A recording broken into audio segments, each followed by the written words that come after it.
Salam sejahtera bagi kita semua, salam. Kita bersyukur kepada Tuhan sebab Dia adalah Bapa yang sangat baik, yang sudah menolong, memimpin, memelihara, menjaga kita sampai saat ini. Kita dalam keadaan yang baik, ini semua karena kemurahan Tuhan. Itu sebabnya Dia adalah pribadi yang paling berlayak untuk menerima pujian penyembahan kita umat-umatnya. Puji Tuhan. Bapak Ibu Saudara sekalian, pagi hari ini saya rindu kita akan belajar bagian penting di dalam kita mengiring Tuhan, yaitu tentang pujian dan penyembahan. Sudah beberapa kesempatan saya menyampaikan firman Allah ini, dan saat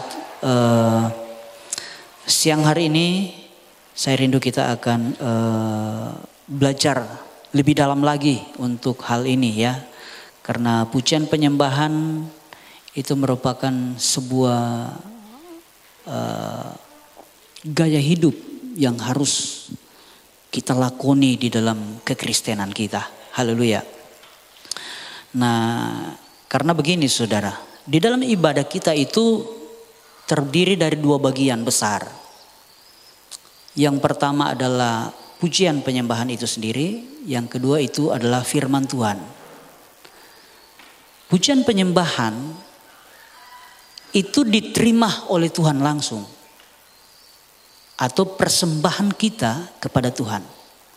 Itu pujian penyembahan. Sementara firman Allah itu berkat yang dari Tuhan bagi kita semua. Kita anak-anak Tuhan. Ada banyak anak-anak Tuhan yang memprioritaskan bagian tertentu di dalam ibadah. Dia lebih mementingkan firman Allah dibandingkan pujian penyembahan. Artinya dia cuma suka meminta kepada Tuhan.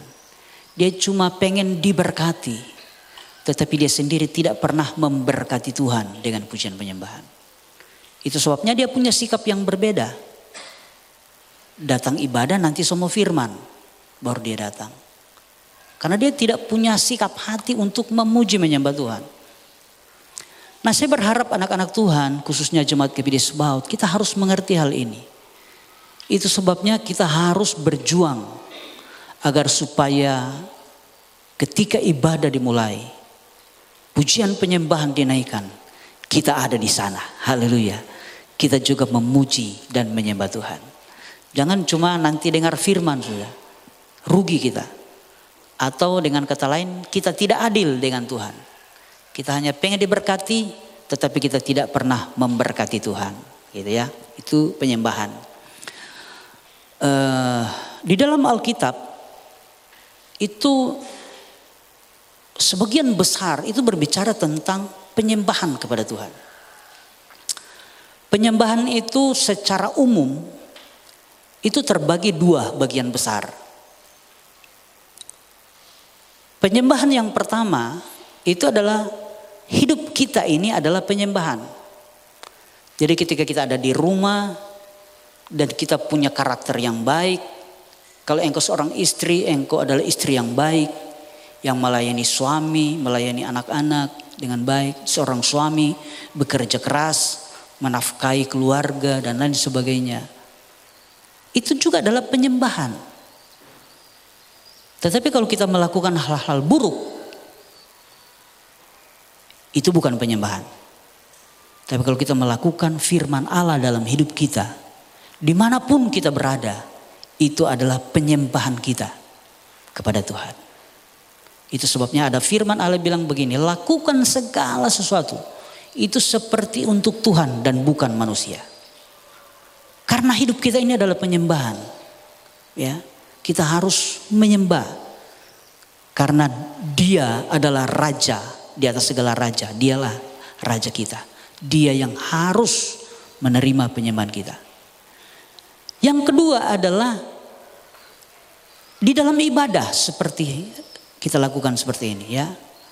Ibadah raya atau beston atau ibadah family altar. Ya, ibadah-ibadah wadah, pelpri, pelprap, itu adalah penyembahan secara khusus kita persembahkan kepada Tuhan.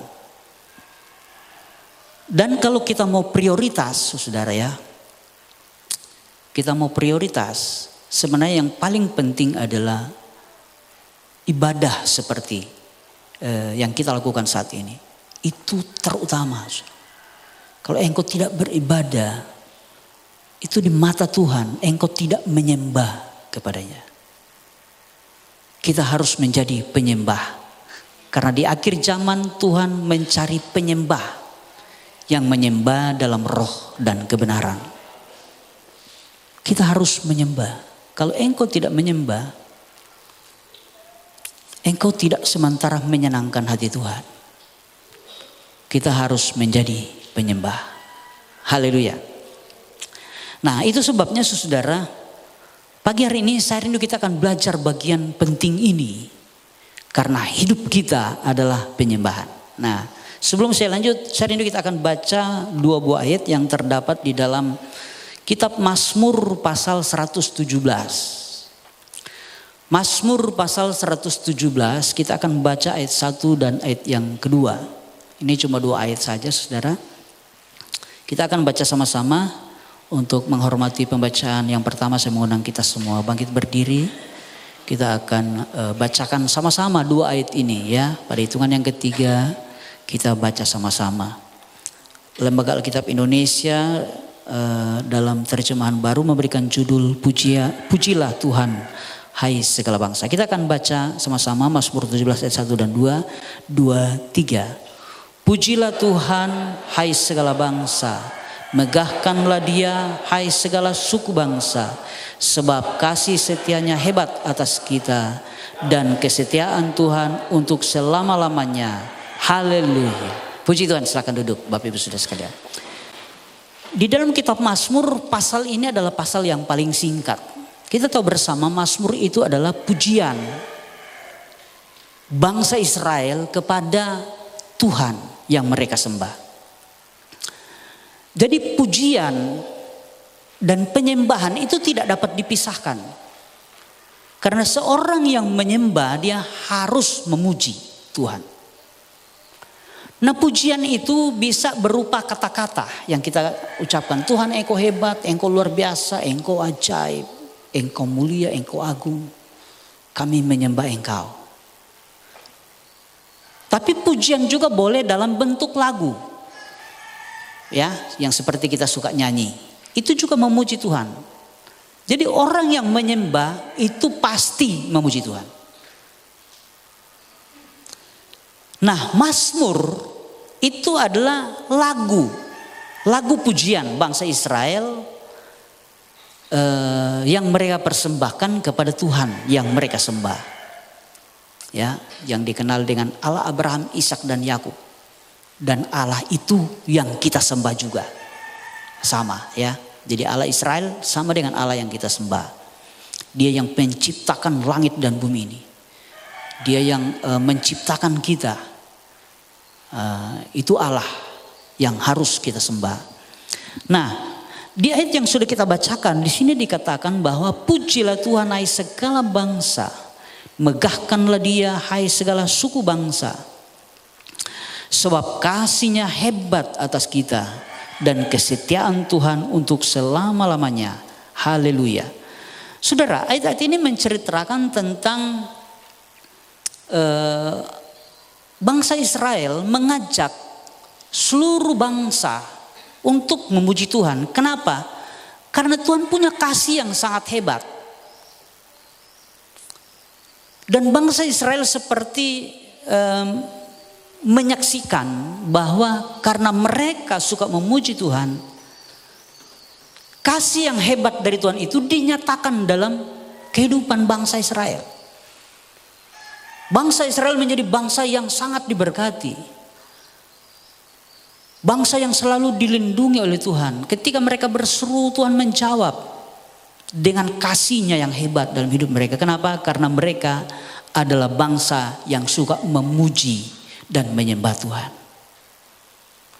Artinya saudara, orang yang suka memuji dan menyembah Tuhan, merekalah yang akan mengalami kasih Tuhan. Sekali lagi, mereka yang suka memuji dan menyembah Tuhan, merekalah yang akan mengalami kasih Tuhan yang hebat itu. Jadi artinya begini, kalau saudara-saudara pengen mengalami kasih Tuhan yang hebat, ya, kita harus menjadi pemuji dan penyembah di hadapan Tuhan. Karena memuji menyembah Tuhan itu luar biasa sudah. Saya dulu pernah bersaksi tentang ada om saya, ya. Dia punya anak meninggal dunia. Zaman dulu saudara, dia sakit tipes. Ini saya sudah sering saksikan ya, tapi saya pengen saksikan lagi. Dia punya anak ini sakit tipes dan zaman dulu belum ada obat. Di kampung dia tinggal itu tidak ada dokter. Ada hanya istilahnya biang kampung. Tidak bisa menangani. Dan anak ini akhirnya meninggal. Om saya ini ada di kebun. Jauh dari kampung. Ketika anak ini meninggal, dia tidak tahu. Anaknya meninggal, dia tidak tahu. Zaman dulu belum ada motor. Harus jalan kaki. Dan mereka suruh orang jalan kaki. Pergi kasih tahu, kasih berita bahwa anaknya sudah meninggal. Cepat pulang. Dan itu berjam-jam perjalanan. Pergi dan kembali. Jadi anak ini sudah mati berjam-jam. Ketika dia sampai, dia bilang sama istrinya, taruh itu anak di buek-buek. Tahu buek-buek ya, ayunan ya. Taruh di buek-buek. Zaman dulu buek-buek itu cuma pakai kayu, sudah. Pakai kayu, pakai tali, pakai kain, sarung, dikasih anak baru digoyang-goyang. Dia bilang taruh di buek-buek. Semua heran, ini anak sudah meninggal. Harusnya dimandikan, bikin peti, bikin sabua, bikin ibadah pemakaman dan lain sebagainya. Tapi dia bilang jangan, taruh di buek-buek. Dan apa yang dia lakukan? Dia memuji Tuhan. Dia menyembah Tuhan, dia mulai menyanyi pujian. Satu putaran, tidak terjadi apa-apa. 2 kali menyanyi, tidak terjadi apa-apa. Dia menyanyi terus. 1 jam tidak terjadi apa-apa. Dia tetap menyembah Tuhan. Dia memuji Tuhan. Tetapi beberapa jam kemudian tiba-tiba anak ini menangis. Dan dia hidup kembali. Kenapa? Ketika ada pujian penyembahan dinaikkan. Kuasa Allah turun dan menjawab setiap pergumulan anak-anaknya. Saudara ingat cerita tentang Paulus dan Silas? Ketika mereka dipenjarakan, di penjara yang paling dalam kata firman Allah. Tangan dan kaki mereka terbelenggu. Badan mereka penuh bilur-bilur karena dicemeti. Akibat pemberitaan Injil yang tidak disukai oleh orang Yahudi waktu itu. Mereka tidak berdaya. Terbelenggu di dalam penjara yang paling dalam. Tetapi mulut mereka tidak terbelenggu. Waktu itu mereka menaikkan pujian, penyembahan dan berdoa kepada Tuhan kata firman Allah. Kira-kira tengah malam tiba-tiba terjadi gempa bumi. Dan semua pintu terbuka. Belenggu terlepas. Ini bukan gempa bumi biasa sudah. Itu bukan gempa bumi karena ada letusan gunung berapi, tidak. Itu gempa bumi karena kehadiran Tuhan. Itu sebabnya setiap belenggu terlepas. Kenapa? Pujian penyembahan menghadirkan kuasa Tuhan. Itu sebabnya Bapak Ibu Saudara sekalian, kalau engkau belum pernah mengalami hal-hal yang luar biasa seperti itu, mungkin engkau belum seorang pemuji dan penyembah yang benar di hadapan Tuhan. Jadilah pemuji penyembah yang benar. Dan alamilah kuasa Tuhan yang dahsyat. Haleluya.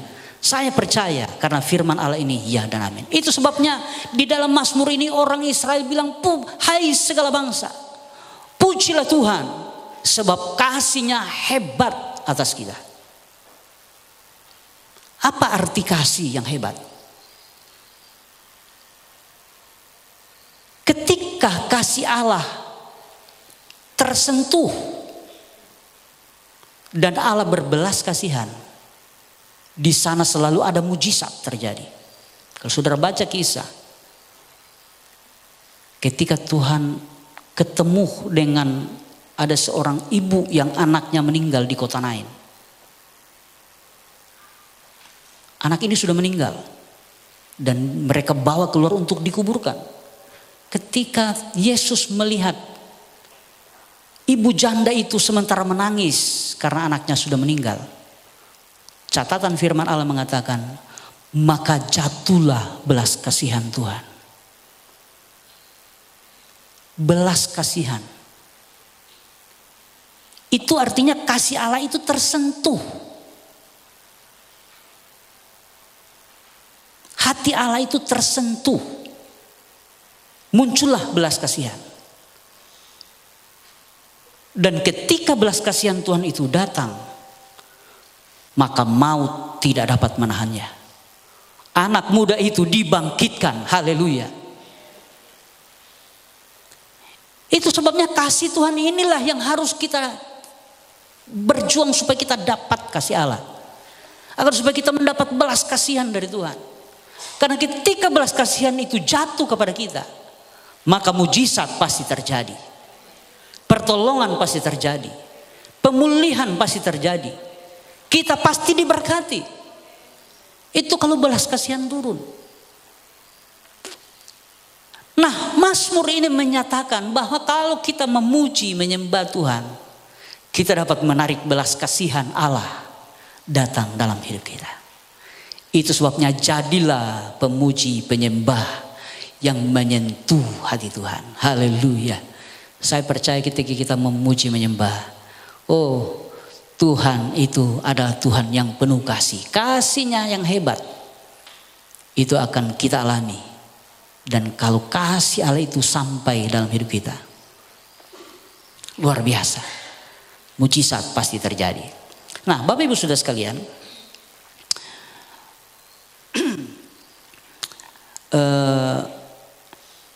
kenapa bisa seperti itu? Kenapa orang memuji menyembah itu akan mendapat kasih yang hebat dari Tuhan? Karena begini, sebenarnya ini logika kerajaan, saudara ya. Karena namanya penyembahan itu biasa dilakukan di dalam kerajaan. Itu sebabnya Tuhan itu disebut raja. Karena dia adalah raja kerajaan Allah, gitu ya. Yesus itu bukan presiden. Atau Yesus itu bukan perdana menteri, bukan. Dia adalah raja. Kalau presiden, saudara, tidak ada penyembahan. Tetapi raja selalu dengan penyembahan. Itu sebabnya Yesus disebut raja. Dan kita semua umatnya itu harus menyembah Tuhan. Karena dia adalah raja kita. Haleluya. Nah, seperti yang saya katakan tadi. Kenapa orang yang menyembah itu akan menerima kasih dari Tuhan? Karena memang penyembahan kalau di dalam kerajaan-kerajaan itu penyembahan itu akan jawabannya itu adalah anugerah. Anugerah, pemberian.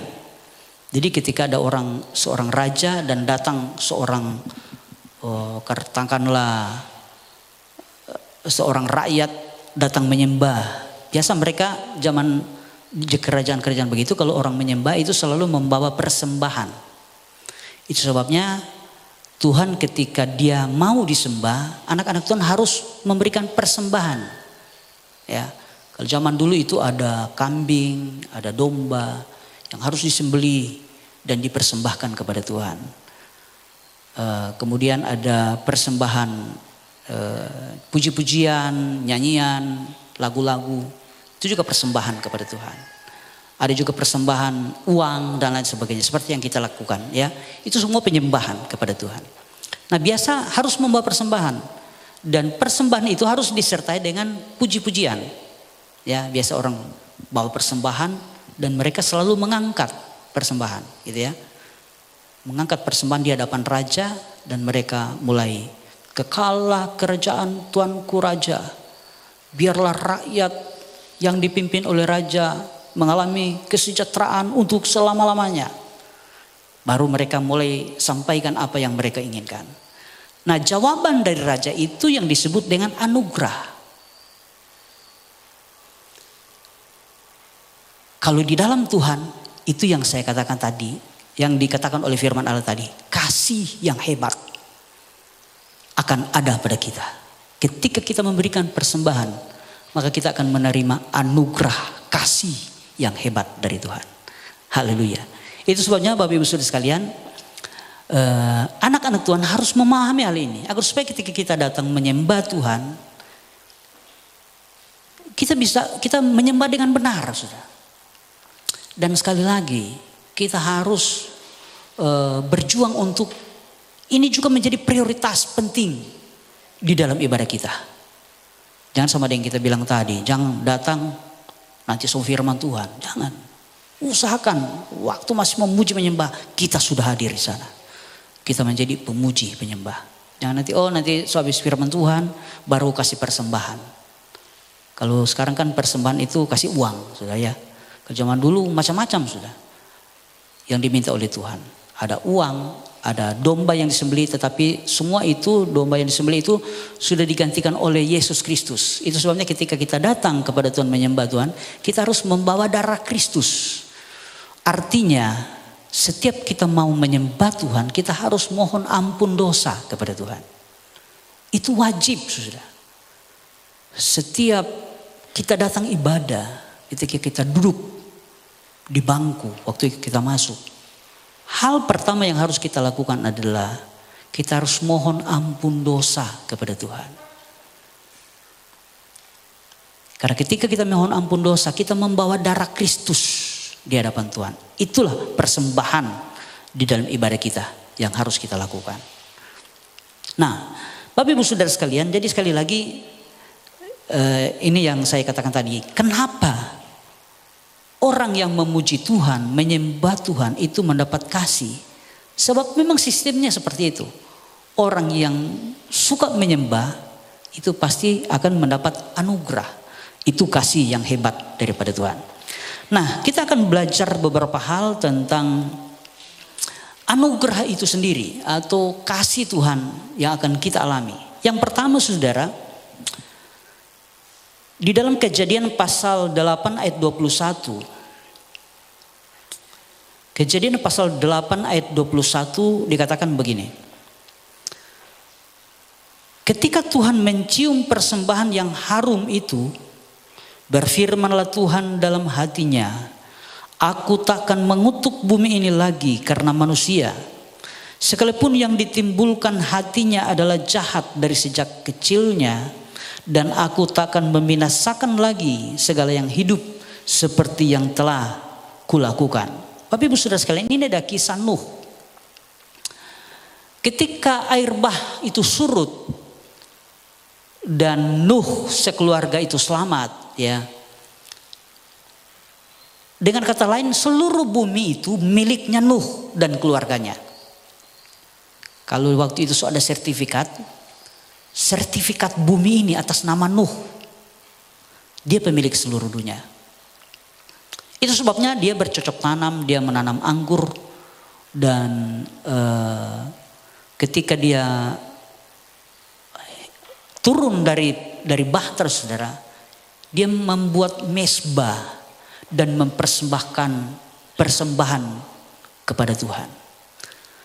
Ketika persembahan Nuh itu naik ke hadirat Tuhan, tadi diceritakan ketika Allah mencium bau persembahan yang dipersembahkan oleh Nuh,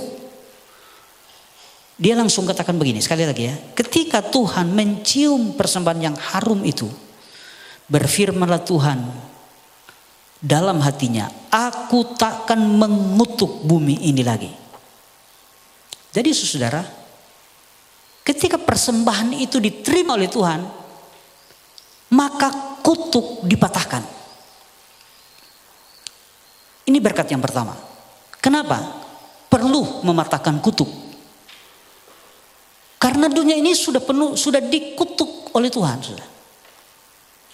Itu sebabnya manusia harus bersusah payah untuk hidup. Macam-macam kutuk sudah. Kutuk kemiskinan. Ada orang kalau kena kutuk kemiskinan sudah, biar banting tulang sudah. Biar kerja dari muda sampai mati. Hela mau bangun rumahnya tidak bisa. Betul sudah. Kontrak sana, kontrak sini, sewa sana, sewa sini. Ada seperti itu. Di sini saya bersyukur di Talaut ini rata-rata orang Kristen dan semua punya rumah. Tapi kalau saudara pergi rupa di Bekasi, banyak orang cuma ngontrak. Ngontrak itu sangat luar biasa. Ada yang cuma tinggal di kolong jembatan, bukan jembatan, ada air begitu sudah, jembatan tol maksudnya ya. Dorang tinggal di kolong jembatan. Cuma backing dari kardus begitu tutup, kon tidur sudah. Satu keluarga sampai anak cucu sudah di sana. Itu karena apa? Kutuk kemiskinan. Apakah dorang malas? Oh nyanda, rajin. Dorang dari hampir siang saudara, sudah jalan cari botol aqua, cari puntung rokok, cari kardus dan lain sebagainya. Rajin. Tetapi hidup susah. Orang Cina bilang nyada ada hoki. Kerja keras nyada ada keberuntungan. Soe terus. Itu kutuk kemiskinan. Ada kutuk kawin cerai. Opa bacere, anak bacere, cucu bacere, cece bacere. Kutuk kawin cerai. Bukan orang pesuka mau bacere, bukan. Tapi karena ada kutuk di dalam keluarga itu. Sehingga mereka semua bubar. Rupa orang bodoh. Tidak bisa mempertahankan rumah tangga. Itu kutuk sudah. Ada kutuk kecelakaan. Pergi di pasar, tak tabrak dengan bentor. Turun dari rumah, tak pelisi jatuh. Mau mandi, tak banting, tak pelisi. Bawa motor, tubruk orang pepisang. Kutuk kecelakaan. Mau bikin apa-apa celaka. Dan banyak kutuk yang lain. Dan kutuk itu selalu merugikan. Dan menyengsarakan hidup manusia. Tetapi firman Allah yang sudah kita bacakan tadi.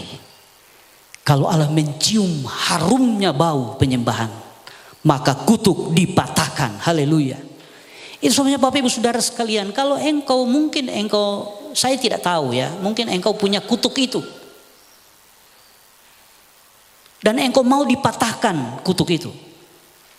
Karena engkau berusaha, semua yang engkau usahakan selalu gagal. Tidak pernah berhasil. Itu ada kutuk saudara. Dan kalau engkau mau, firman Allah pagi hari ini mengatakan, engkau harus jadi pemuji, penyembah yang menyenangkan hati Tuhan. Harus setia menyembah Tuhan saudara. Datang di ibadah, sembah Tuhan sungguh-sungguh. Saya percaya kutuk pasti dipatahkan. Haleluya. Luar biasa pujian penyembahan. Tetapi seringkali kita anak-anak Tuhan, karena sudah biasa dari kecil so Kristen, setiap hari Minggu menyanyi, itu orang so anggap biasa, oh cuma menyanyi kok. Saudara itu punya kuasa yang dahsyat, yang luar biasa. Nyanyilah sungguh-sungguh, pujilah Tuhan sungguh-sungguh, sembahlah dia sungguh-sungguh. Maka setiap kutuk pasti dipatahkan. Haleluya. Yang kedua, di dalam Kejadian pasal 22 Dan seterusnya saya akan bacakan buat kita semua. Kejadian 22 ayat 1 berbunyi demikian. Setelah semuanya itu Allah mencoba Abraham. Ia berfirman kepadanya, Abraham, lalu sahutnya, ya Tuhan.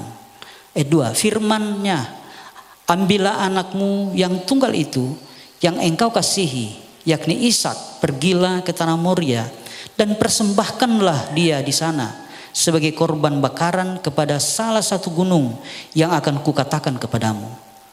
Ayat 13, lalu Abraham menoleh dan melihat seekor domba jantan di belakangnya, yang tanduknya tersangkut dalam belukar.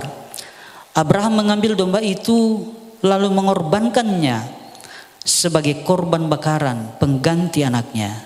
Dan Abraham menamai tempat itu Tuhan menyediakan.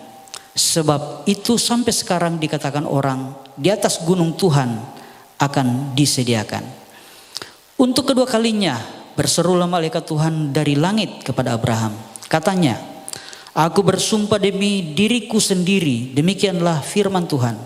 Karena engkau telah berbuat demikian dan engkau tidak segan-segan untuk menyerahkan anakmu yang tunggal kepadaku. Ayat 17, saudara dengar baik-baik. Maka aku akan memberkati engkau berlimpah-limpah dan membuat keturunanmu sangat banyak seperti bintang di langit dan seperti pasir di tepi laut. Dan keturunanmu itu akan menduduki kota-kota musuhnya. Bapak Ibu Saudara sekalian, satu ketika Abraham diuji oleh Tuhan. Dia sudah menunggu lama kelahiran Ishak, sudah ya, anaknya. Karena waktu Abraham dipanggil dia kira-kira umur 75 tahun. Ketika Tuhan memanggil Abraham keluar, Abraham berumur 75 tahun. 25 tahun kemudian baru Ishak lahir. Sangat lama menunggu. Biasa kan orang kalau kawin kong so 2 tahun nyada anak so gelisah. 10 tahun apalagi. Abraham 25 tahun sudah dia tunggu. Baru dia punya keturunan Ishak. Dan dia sangat sayang Ishak itu. Karena biasanya orang kalau setua kalau dapat anak sayang sekali sudah anaknya. Biasanya seperti itu. Jadi saya percaya ini Abraham ini sayang sekali sama Ishak. Tiap hari mungkin bangun pagi dia pertama kali cari Ishak. Oh Ishak mana? Manju. Itu orang main petak umpet. Nah seperti itu ya. Senang sekali dia. Nah sementara dia pesayang-sayang itu saudara, Tuhan berfirman kepada Abraham. Abraham bawa Ishak persembahkan di Gunung Moria. Itu seperti istilah petir di tengah hari bolong, siang bolong menyambar. Bayangkan saudara. Nah mempersembahkan itu harus dipotong. Karena biasanya orang Israel kalau mempersembahkan atau persembahan zaman dulu itu harus disembeli. Kemudian pahanya dipotong. Paha muka, paha belakang. Isi perut itu harus dibuang. Ya isi perut itu. Kalau sekarang jadi makanan itu jeroan isi perut. Zaman dulu harus dibuang kalau mau persembahkan kepada Tuhan itu harus dibuang. Harus dibakar di tempat yang lain. Kemudian pahanya itu dan lemak-lemaknya itu harus dibakar. Dan itu yang akan membuat bau harum yang menyenangkan hati Tuhan. Jadi ketika Tuhan katakan itu kepada Abraham, persembahkan Ishak. Mungkin dalam pikiran begini, kalau seperti bapak-bapak sekarang. Apakah kita kuat mau potong DP pala-pala sebelah? Tangan satu, mau belak DP puru, kasih keluar DP isi puru, buang. Ini anak sendiri sudah, baru mau dipersembahkan. Tetapi saudara, apakah Abraham tawar-menawar dengan Tuhan? Apakah Abraham bilang, Tuhan kasih dulu kita kesempatan 1 bulan, kita baru dapat nih anak. Catatan firman Allah pagi-pagi saudara. Tuhan berfirman malam, pagi sekali. Abraham langsung panggil Ishak dan bujangnya, bawa kayu api. Dan dia membawa ke Bukit Moria. untuk dipersembahkan. Apa artinya? Di dalam hati Abraham kepada Tuhan itu semua yang terbaik. Semua yang dicintainya dia harus persembahkan kepada Tuhan. Itu penyembah, hati penyembah itu harus seperti itu. Jangan kita mau menyembah, mau jadi penyembah tapi ukur-ukur. Kalau belum panas, biar WL bilang angkat tangan, oh, santai aja. Tepuk tangan, santai. Itu ukur-ukur menyembah Tuhan. Kita harus total ketika kita menyembah Tuhan. Harus berikan semuanya. Kata Daud, di hadapan Tuhan aku akan menghinakan diriku untuk memuji Tuhan. Itu menyembah Tuhan itu seperti itu. Tidak perlu gengsi. Tinggalkan semua pikiran negatif ketika engkau datang menyembah Tuhan. Harus fokus hanya kepada Tuhan. Itu penyembah. Nah, saudara, dari bacaan kita tadi, Tuhan ketika lihat Abraham menjadi penyembah yang sungguh luar biasa ini, yang sangat militan, penyembah yang sangat militan, dikatakan dalam firman Allah, Tuhan bersumpah dengan dirinya untuk memberkati Abraham berlimpah-limpah. Saudara, sebenarnya Tuhan tidak perlu bersumpah. Karena dia yang punya semua. Siapa yang mau kasih gagal? Tidak ada. Tetapi karena adalah seorang penyembah, Tuhan sampai bersumpah, demi diriku sendiri, aku akan memberkati engkau berlimpah-limpah. Artinya apa, saudara? Kalau kita menjadi penyembah, kita akan menjadi pribadi yang diberkati.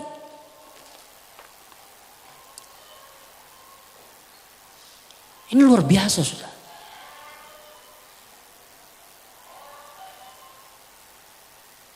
Berkat yang berlimpah-limpah itu hanya Tuhan bersumpah kepada Abraham.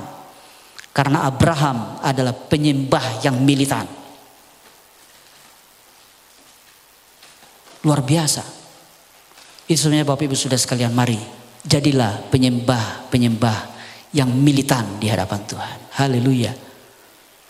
Kita harus kesampingkan semuanya hanya untuk fokus menyembah kepada Tuhan. Haleluya.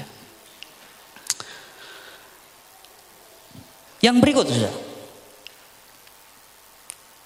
Di dalam 1 Raja-Raja pasal 18 ayat 32 sampai 38. Sekali lagi 1 Raja-Raja 18 ayat 32 sampai 38 saya akan bacakan bunyi demikian. Ia mendirikan batu-batu itu menjadi mezbah demi nama Tuhan dan membuat suatu parit sekeliling mezbah itu yang dapat memuat 2 sukat benih.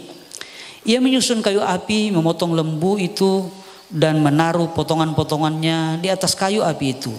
Sesudah itu ia berkata, penuhilah 4 buyung dengan air dan tuangkan ke atas korban bakaran dan ke atas kayu api itu.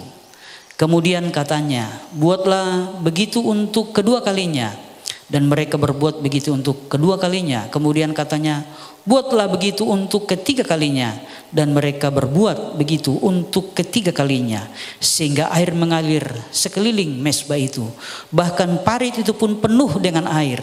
Kemudian pada waktu mempersembahkan korban petang, tampillah Nabi Elia dan berkata, ya Tuhan Allah Abraham, Ishak dan Yakub, pada hari ini biarlah diketahui orang bahwa engkaulah Allah di tengah-tengah Israel, dan bahwa aku ini hambamu, dan bahwa atas firman-Mu lah aku melakukan segala perkara ini. Jawablah aku ya Tuhan, jawablah aku supaya bangsa ini mengetahui bahwa engkaulah Allah ya Tuhan, dan engkaulah yang membuat hati mereka bertobat kembali. Lalu turunlah api Tuhan menyambar habis korban bakaran, kayu api, batu dan tanah itu, bahkan air yang dalam parit itu habis dijilatnya. Bapak Ibu Saudara sekalian, ini peristiwa ketika Nabi Elia, kemudian Nabi Elia juga minta api kepada Tuhannya. Dan Nabi Baal itu gagal, ya, tidak bisa menurunkan api. Ketika Elia mempersembahkan persembahan kepada Tuhan, dia memotong lembu, dia taruh di atas mezbah, dia buat mezbah dan taruh di atas mezbah, kemudian disiram, dibuat parit dan lain sebagainya. Kemudian setelah persembahannya sudah siap, baru Elia berdoa. Dan yang luar biasa sudah, ketika dia berdoa, Tuhan menjawab dengan api dari langit, kata firman Allah, dan memakan habis semua korban. Dan saudara, ini artinya ketika kita menjadi penyembah yang benar, maka doa kita akan dijawab oleh Tuhan. Haleluya. Kalau saya mau bertanya, apakah semua doa-doa Bapak Ibu Saudara sudah dijawab oleh Tuhan? Pasti belum tentu semua sudah dijawab. Ada yang belum dijawab. Bahkan mungkin ada yang sama sekali tidak dijawab oleh Tuhan. Saya mau kasih tahu begini. Bahwa kalau kita mau doa kita dijawab, kita harus jadi penyembah yang benar kepada Tuhan. Harus tahu menyembah Tuhan. Seperti Elia. Elia doanya dijawab karena dia adalah seorang penyembah. Kalau kita menyembah Tuhan sungguh-sungguh, maka doa-doa kita pasti dijawab oleh Tuhan. Itu sebabnya saudara, di dalam kita melaksanakan doa-doa, ya, seperti umpamanya doa family altar, itu kan ada penyembahan dulu, saudara. Menyembah, sesudah menyembah baru ada doa di ujungnya. Karena tanpa penyembahan doa itu cuma kata-kata yang hilang di udara, saudara. Tetapi kalau kita menyembah Tuhan, apalagi kita seorang penyembah dan kita berdoa kepada Tuhan, maka doa kita pasti dijawab oleh Tuhan. Haleluya. Itu sebabnya siang hari ini kalau Bapak Ibu Saudara sekalian punya pergumulan dan engkau suka menaikkan doa kepada Tuhan, mari jadi penyembah yang benar. Menyembahlah Tuhan dengan sungguh-sungguh. Saya percaya doa-doamu pasti dijawab oleh Tuhan. Puji Tuhan. Inilah firman Allah yang bisa saya sampaikan. Kita akan berdoa agar supaya firman Allah ini sungguh-sungguh boleh tertanam dalam hati dan pikiran kita. Dan biarlah firman Allah ini bisa kita praktekkan dalam hidup kita. Dan kita sungguh-sungguh bisa mengalami janji-janji Allah lewat firman Allah ini. Kita akan menjadi penyembah yang sungguh-sungguh akan mengalami janji Tuhan. Yaitu setiap kutuk akan dipatahkan. Dan Tuhan akan memberkati kita berlimpah-limpah. Kemudian setiap doa kita akan dijawab oleh Tuhan. Ketika kita menjadi pemuji dan penyembah yang benar di hadapan Tuhan.